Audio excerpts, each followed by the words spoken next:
Hello everyone, welcome to TechObro. Hope you guys are doing well.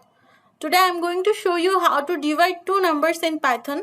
For that I need to take a variable num1 and I am going to insert a large value 15, num2. Here I will insert the smallest value. Now I am going to store the value of division in div num1 divided by num2, and let's print the value in div.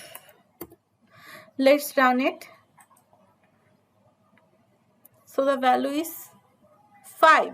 If I change the number from 15 to 25, the value is 8.334. So that's how you can divide two numbers. That's all for today. If you like my video, please like, comment, share and subscribe. And don't forget to hit the bell icon. Thank you.